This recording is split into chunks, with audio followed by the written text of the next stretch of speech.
Today we are going to talk about structures, but before we continue, in last week in the lecture, I told about how to use memory for pointers. So it's better to mention about how to use memory for structures as well. First of all, assume that this is, sorry,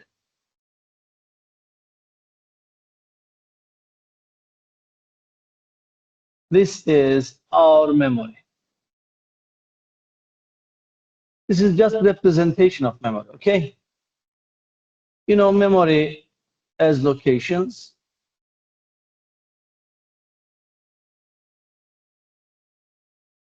And every location has unique address. Actually, I will use very simple addresses. This is because this is just representation of a memory.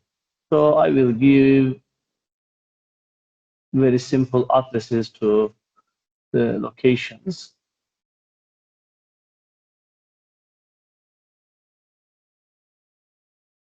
Okay.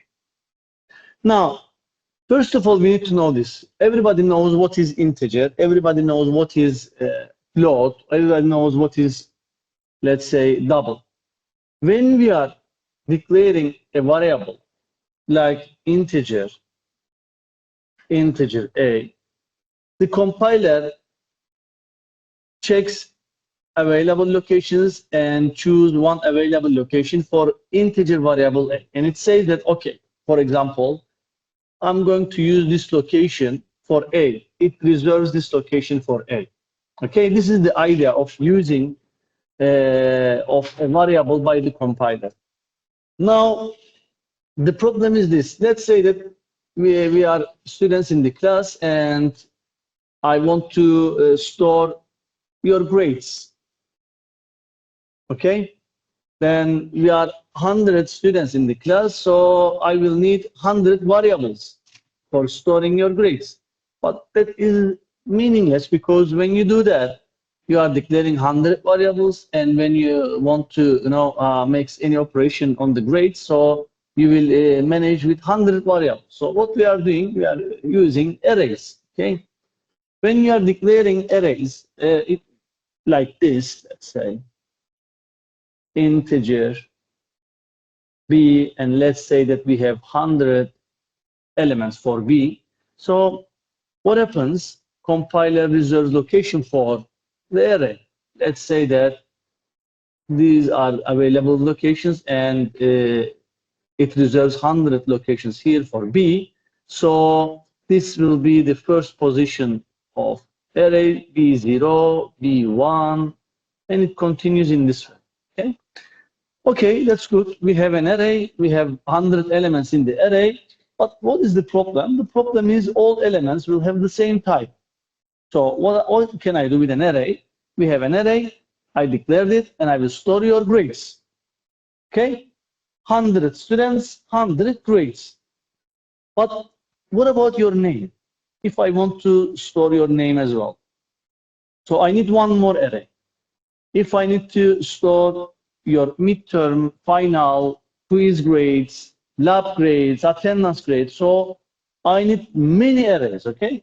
Address, telephone number, email. You see, we need many arrays. One array for your name, one array for your midterm grade, one array for... So this is difficult to manage.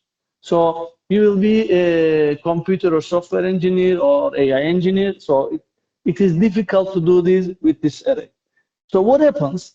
I'm going to show you how to declare a structure variable. So I'm going to declare a structure variable, and I will try to keep a different type of data in the same variable. Okay, to handle this type of problems. So let me show you how we are doing that, and then you will understand what I mean. Let's say that I want to store your name and I want to store your, let's say, exam grade. Okay, so here I'm using struct keyword, then I'm using curly brace. Okay, and I need to write what we need to store. Okay. The first thing is, let's say name, and I will say name of the student. Let's say that this is 50 characters. And I want to store your grade.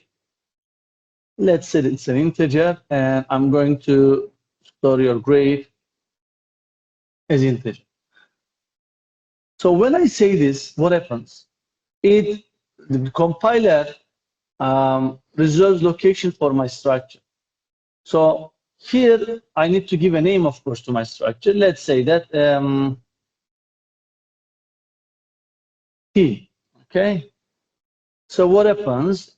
It goes here. Assume that we don't have this part.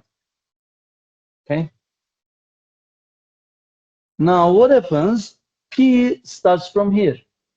Let's say that these are the available locations at that time, and the compiler choose these. So P starts here. First of all, what we have name. So P name has how many characters? How many characters we have for name? 50. So 50, okay, 50 locations we reserved for name. And then after 50, it will reserve a location for grade. This will be character name, and this will be for grade, which is integer. Okay? Did you understand this part? Okay. Let me write one more example for you.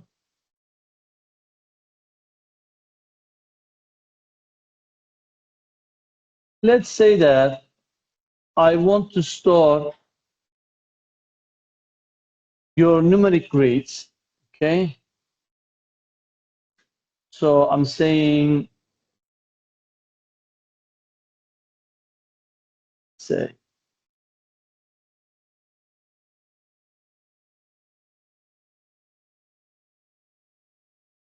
students, okay?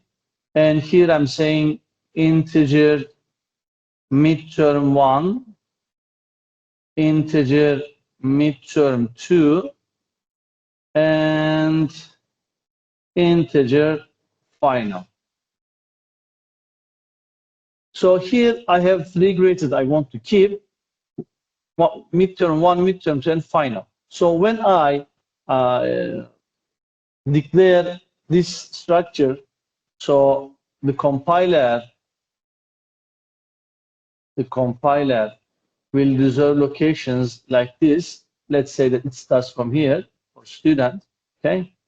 This will be for midterm, this will be for midterm 2, and this will be for final, okay? So 3 locations are reserved for structure, okay? Now, you can consider these, midterm 1, midterm, and final as consecutive location. So why I am telling you this? Because when you use pointer to visit locations, you can use pointer arithmetic. So you can move from one location to the next by using arithmetic operation on pointers. Okay, now, is it possible to declare more than one structure variable at the same time? Yes, we can do that. For example, we have student here. You can say student 1, comma, student 2. So you can have more than one structure variable. It's possible. And if you want, while you are declaring your structure variable, you can initialize it.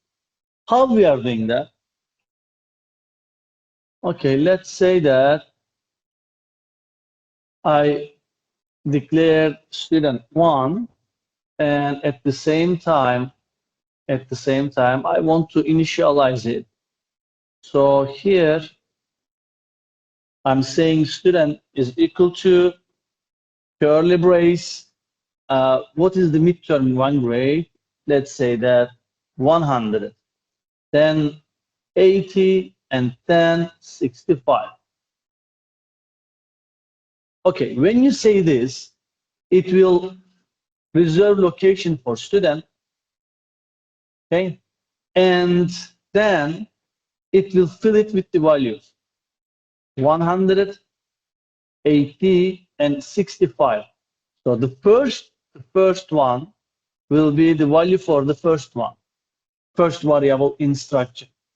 Second one will be second, and the third one will be third. So that's why this is for midterm, this is for midterm 2, this is for midterm 1, this is for midterm 2, and this is for final. Okay? The order is important. That's what I'm telling. Okay. Is this all? No. Actually, if I want to access any element, any structure element, let's say structure member, let's say, if I want to access any structure member, so what I need to do, how I can access it? It is very easy. Just you need the name of the structure variable. Here it is std, and then you will put a dot. And what is the member name, structure member name? For example, you want to access midterm 2, so you will say midterm 2. This is how we access. You can say std.midterm2 is equal to 75. So when you say it, this one will be, with this statement, this location will be 75. Okay? If you like, you can print it, printf. If you want to display midterm grade on the screen, so you can say student midterm 2. So it will display 75 on the screen. Okay? So this is how we can access. Access means you can modify the member value, you can get the member value. Is it okay? The other thing that we can do with structures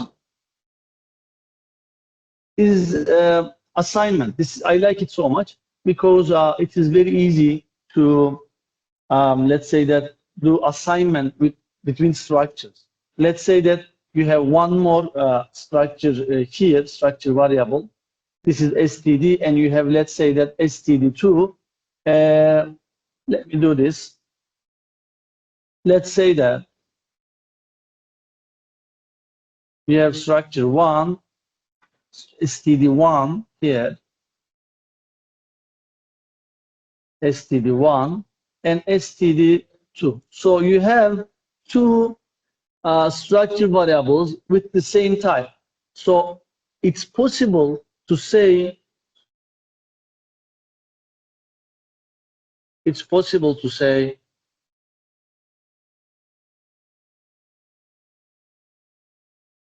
std2 is equal to std1.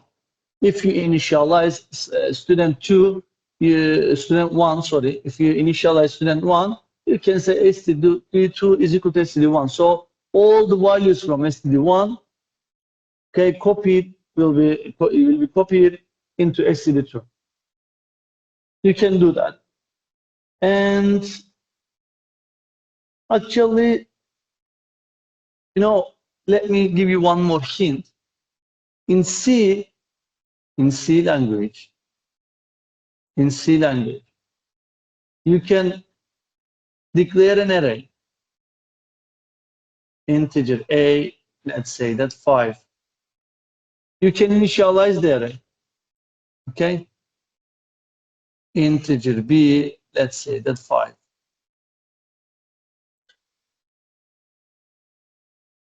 Eight, 7, 6, 5, and 4. Okay, can I say this?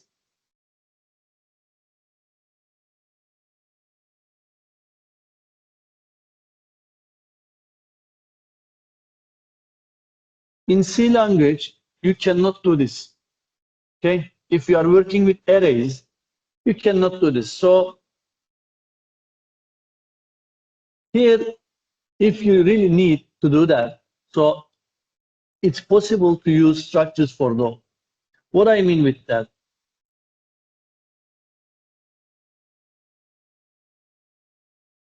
You want to declare the array? Okay, let's declare it. What I'm doing, I am declaring it as structure. Let's say that I have A1 and A2. So when I do that, I will have two structure variables, A1 and A2, but both of them includes an array. So A1 dot A will have an array, 0, 1, 2, 3, 4. Okay? And A2 will have the same thing. So in this situation, you can use array with a structure variable, but this helps you to say A2 is equal to A1. So you can do it if you are working with structure. Okay? This is, let's say, that advantage of using structures. Okay, now, if, okay, we have more than one is okay, but if you have a lot of structure variables, I mean, if you want to declare a lot of variable structures, or you make your declarations at the top of your program, and you want to use that structure type in other places while you are declaring variables. So what you can do? Always we need to write this part? No. Okay, how we are doing that? Let's say that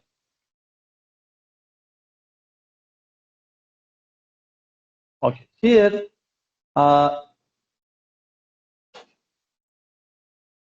let's say that we have a structure.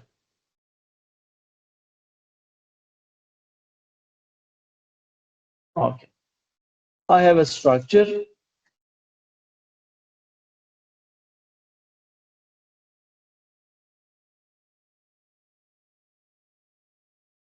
I'm calling it, let's say, student. And I will have name of student.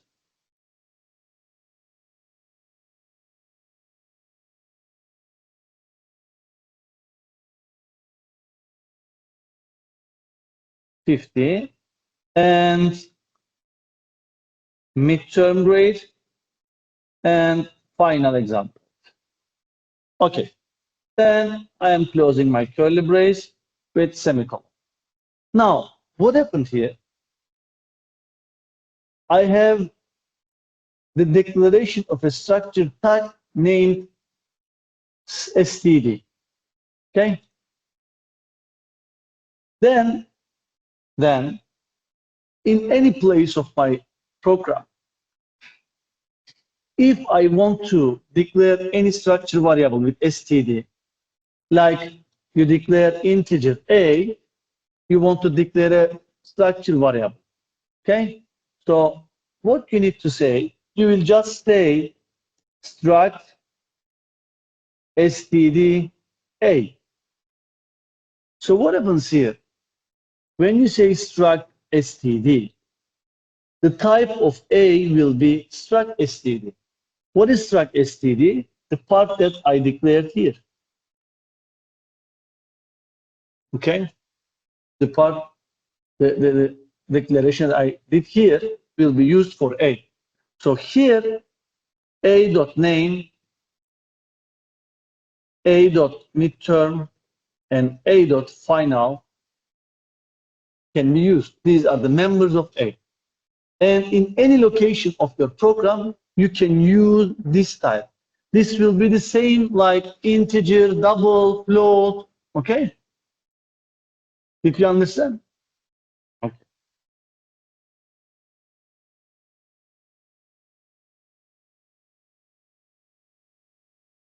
Okay, let me show you another easy way, the easiest way, because when you do that, when you do this, when you want to declare any structure variable, you need to write struct std always. You need to write struct std always.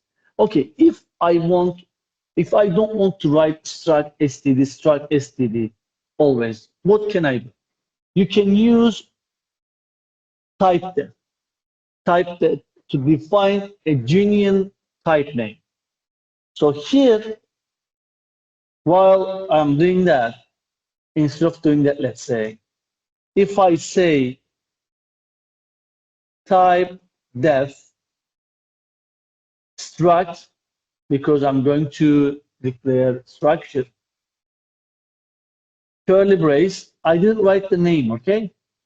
Here, I said type def, this means type definition. I'm defining structure. Curly brace, I will write character name 50, integer midterm, and integer final.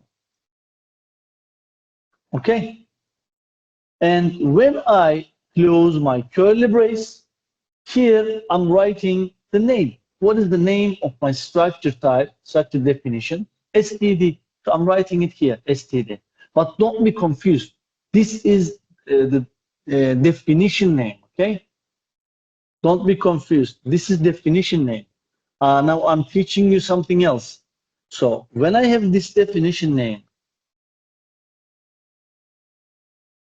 because this is let's say this is the definition name because I use typedef. Okay, so here when I have it, instead of saying this, I will just say std a, like integer a. So this is variable type and this is variable type because I defined it. Okay, well, how I did it? By this, by using typedef, I have another variable definition. So I can use it to declare my variable. Like you did integer a, I can say stda. So std will be this type. Okay, so why I'm telling you this, we will use that. Okay, actually I prefer to use that. We will be engineer, so we should be professional and write the code as much as possible, easily readable. Okay, because we are reading the code and you will have huge code sometimes. So it's better to write easy readable code for yourself. Okay. Is it all? No, it's not all.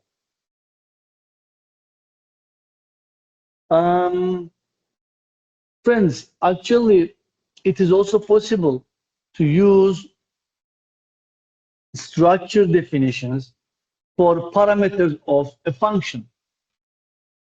Can you use integer type for a function parameter? Yes. If it is yes, so you can use structure as well. Can you use integer type for function itself? You are calling function makes some calculations and returns value back. Is it possible to return value back and the value integer value back? Function returns integer value back. Is it possible? Yes. So if you declare your function with structure type, so you can return structure back. Let me show you how we can do that.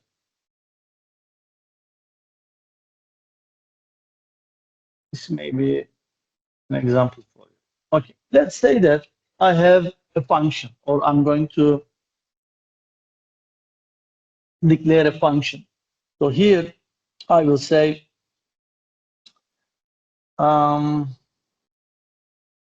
struct. Let's assume that I have the structure declaration at the top. So here I will use struct std function 1, and in parentheses you may have, let's say that integer midterm 1 integer midterm 2, and integer final. So this is my function. Okay. And here I'm taking 3 parameters from outside, midterm 1, midterm 2, and final. When any statement calls this function with these parameters, this function will take those parameters. And let's say that here I'm going to declare another structure std. Let me say A, and A dot midterm 1 is equal to midterm 1. So this, the value of the first parameter will be assigned to A dot midterm 1. Okay. Then A dot midterm 2 is equal to midterm 2, and A dot final is equal to final. Okay. This value will be assigned to here, and this value will be assigned to here. Okay. Okay. Then what I did is, this is a local structure variable I did here. I did for you because at the end of the function, I will say return A. Okay. I said return A. So what happens here, when I call this function, I am sending some values to the function, and it returns me these values stored in a structure format, in my structure variable format. So here, how I can call this function? Let's say that I have student 1, but this is structure std, okay, s1, and then I'm saying s1 is equal to, I'm calling function 1, midterm 1 is 80, midterm 2 is 75, and final is 90. So when I call the function 1, it takes 3 values, assign them to temporary structure variable A, and then returns A back to the caller. And when it returns, it assigns that structure to S1. This is like, you remember I said that we can declare the same type of structure variables, and you can assign one of them to another. This is assignment operator. So what happens here, after this statement, S1 is this. This is for midterm 1, midterm 2, and final. And this is S1. So after I call the function, midterm 1 will be 80, this will be 75, and this will be 90. So this is the way how we can declare your function with a structure, and then use it. Okay, these are also possible. So you can do that. Now, it is also possible to, let's say, to define pointers to structures. And we will use it in this course. So it's better to talk about that as well. Okay. If you say integer A, this is integer variable. If you say integer pointer A, this is the pointer variable. And I discussed pointers in our last lecture. So this is the same for structure pointers or pointers to structures. When you say struct std s1, this is a structure variable. When you put star here, so this will be structure pointers or pointers to structure. Okay. Then when you have it, let's say that we have 2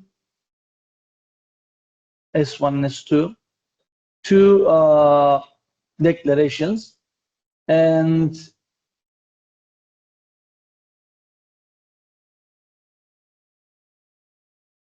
we have two declarations here. The first one is structure pointer, the second one is structure variable. Structure pointer and structure regular structure variable here. So what happens? If you like, you can say S1 is equal to S2. Can I say this? If I want this pointer to point this, can I say this? No. This is pointer. This is regular structure variable. You cannot say it. If you want pointer to point a structure variable or any variable, what you need to do? What do you need? You need something. What is that? It's an address operator. So here I need to say S1 is equal to address of S2. So in this situation, we have memory. S2 is here, let's say. Okay, S2 starts here. Okay, and this block is belong to S2, and you have S1. S1 is a pointer, so it's a single location. So this will point here. This is what I did here. Okay, and pointers are important because we'll use pointers with structures. I will use that. We have no chance.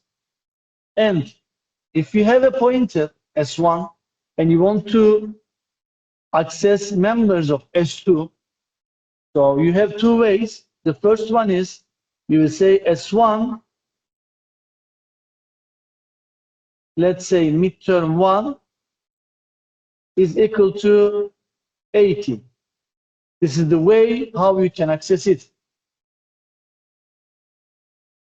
Dash and greater the sign, like an arrow. The alternative way is the value pointed by S1 dot midterm 1 is equal to 80. This is the alternative way how you can access structure members by using pointers. Okay, but if you say S1 dot midterm 1, this is completely wrong. Okay,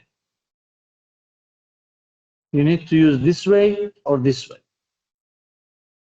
Is that okay? This is important because I will use this way. Okay, actually I like this one. This is the one that I prefer because it lets us to write our code easily. Okay, let me stop here and we can solve an exercise and then we can continue.